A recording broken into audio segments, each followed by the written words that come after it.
Hey guys, this is Marvin Burwell here, and I'm here to teach you how to play chess. Now, why would you want to learn how to play chess? Because chess is going to have you using that imagination of yours to the maximum capacity that you can possibly use it. Why? Let me give you a scenario. There's 64 squares on a chessboard. You have 16 pieces, your opponent has 16 pieces, and those pieces have different ways that they can move across the board. Now, the big thing about chess is you have to be able to think 3 moves ahead before you move a single piece. So you can imagine the possibilities of how far ahead you'll be thinking before you actually move a piece. So with that being said, let's get into how to play the game of chess.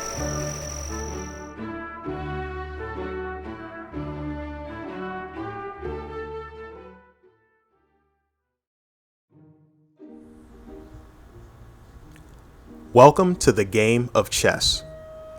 The picture you see before you shows you the correct placement of the chess pieces on a chessboard before you begin a match.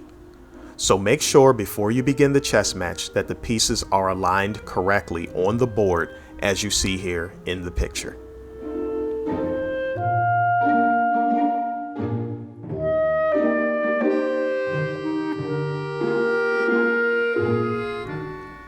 The most important piece in the game of chess is known as the king. The goal of the game of chess is to place the opponent's king in a position known as checkmate.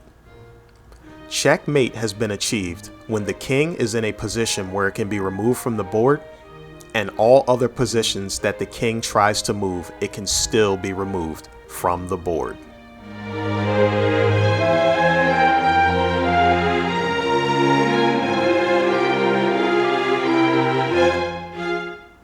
Now, let's talk about moving the pieces in the chess match.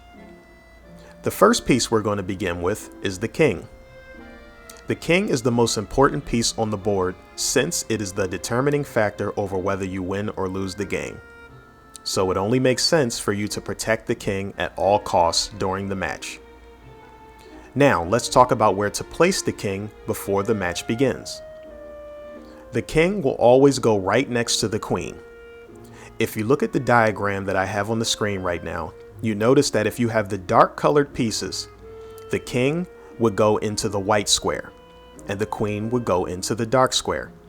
The priority goes to the queen. So if you have the dark colored pieces, the queen will go on the dark colored square, and if you have the light colored pieces, the queen will go on the light colored square, and the king will go right next to it. Now let's talk about how the king moves. I have included a red square on the diagram that you see on the screen. There is a K in the red spot. So let's pretend that the king is in that position on the board. The green squares that you see surrounding the red square are the proper positions that the king could move in a single turn. You must make one movement in one of those positions at a time. So if it is your turn, the king, if it were in the red square, can move diagonal going forward, diagonal going backward. It can move left or right, or it can move forward or backward. The king can move in any direction, but only one square per turn. Now, there are 3 last points that you must remember about the king during the match. A king cannot move into a position where the king would be in check. Now remember, earlier in the video I mentioned that checkmate is when the king is in a position to be removed from the board and all other moves that the king makes still places it in a position where it can be removed from a board. So, if the king moves into a position where it is in check, which is where the king can be removed from the board, that is an illegal move and you must move your king back and choose a different movement. The second rule of thumb: one king cannot move next to another king. If you look at the picture that's on the screen right now, I have the kings sitting next to each other in the square directly next to the other king. During a match, you cannot do this. There must be a 1 square distance between the 2 kings at any given point during the match. They cannot move directly next to one another. The last point about the king: if you need to forfeit the match, You must do so by tipping your king over as if it's falling over onto the board. That gives the signal that you have forfeit the match.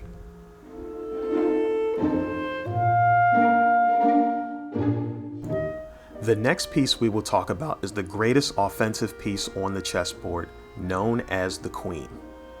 Now, we explained earlier that the placement of the queen on the chessboard should be next to the king.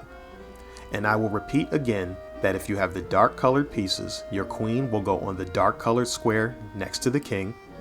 If you have the light colored pieces, your queen will go on the light colored square next to the king. Now we can talk about the movement of the queen. The queen has the ability to move forward, backward, left, right, or diagonal in any direction. The only restriction is the queen cannot jump over another piece, whether it is your piece or the opponent's piece. The queen can only go as far as it is not restricted by another piece. The next chess piece that we are going to talk about is the bishop. There are two bishops you will receive during a chess match. They occupy the dark and light squares next to the king and the other one next to the queen. If you look at the diagram on the screen, you can see this in the illustration. This is important to the attack pattern of the bishop. The bishops do not move straight forward, straight back, or straight to the left or straight to the right. However, they can move forward or backward on diagonals only. The fact that they cover the dark and light square respectively is why you have two of them, so that one can attack on the dark and one can attack on the light. The only restriction is, just like the queen, you cannot jump over other pieces when you are moving, so you are restricted on how far you can move on a diagonal based on if there's anything blocking your path. The next piece that we're going to talk about has an attack pattern that takes some getting used to. The piece is known as the knight. You have two knights just like you have two bishops, and each knight goes next to each bishop. If you look at the diagram that's on your screen in front of you, you can see where the placement of the knights are at the beginning of the game. The knight attack pattern is a 2x1 or 1x2 grid system. So, if you look at where the red square is, if your knight was in that red square, you can move 2 spaces to the left, and then 1 up, 2 spaces to the right, and then 1 up. You can go 2 spaces to the right and then 1 down, or 2 spaces to the left and then 1 down. You can go 2 spaces up and to the left or right, 1 square, or 2 spaces down and to the left or right, 1 square.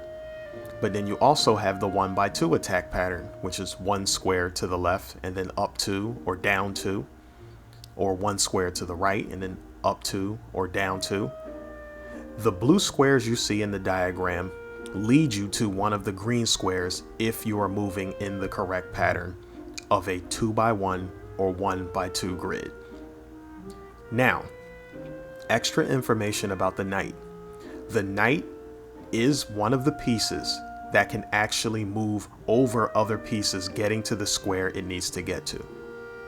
So, if you have to move 2 spaces to the left and then up 1, if there is a piece immediately to your left, you are able to jump over that piece and then move up. Or perhaps the way you're moving the piece, you can just go up 1 and over 2. But you have the ability to move around or jump over other pieces on the way to the square you need to land on. And this is the knight.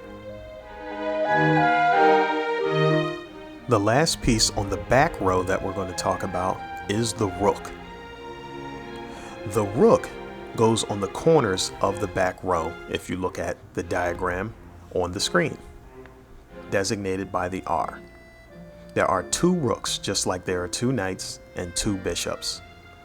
The rook's attack pattern is fairly straightforward. It can move straight forward, straight back, straight left, or straight right in any direction, and it is not able to jump over other pieces. That is the rook. The last piece in chess we're going to talk about are your pawns. Each player has 8 pawns in front of their other pieces on the board. The first move of any of those 8 pawns you choose can be either 1 or 2 spaces forward. Pawns do not move backwards. After you choose 1 or 2 spaces on your first move, each move after that for that specific pawn must be 1 space. If a pawn makes it to the opposite end of the board, it becomes a queen. Now we're going to look at the attack pattern of the pawn. The red square with the P in it has 2 green squares above it. Remember, pawns move forward only. It can move forward on a diagonal to either of those 2 squares only if it's taking a piece from the opponent. Other than that, it must continue to move a single space forward when you decide to move. That is how pawns move in chess.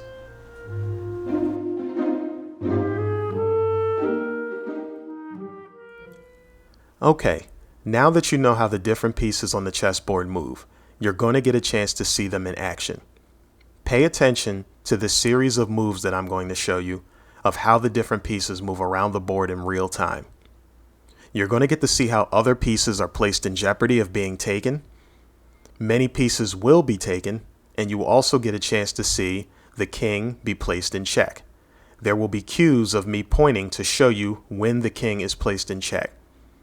So keep an eye out so you can understand how to play a chess match in real time.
So now you have seen the game of chess in action. You know how the pieces move, and you understand that the objective of the game is to put the opponent's king in checkmate. Now it's time for you to go out and start practicing the moves with the different pieces so that you can become more fluid. And you will also learn different strategies to use against different opponents so that you become better at the game. Remember, chess helps you to think deeper and clearer across all different areas of life. So the more you play, the deeper you can think inside of your head, using your own imagination to think 3 moves ahead and defeat different opponents. Okay, so with that being said, happy practicing, and I will see you in the next video.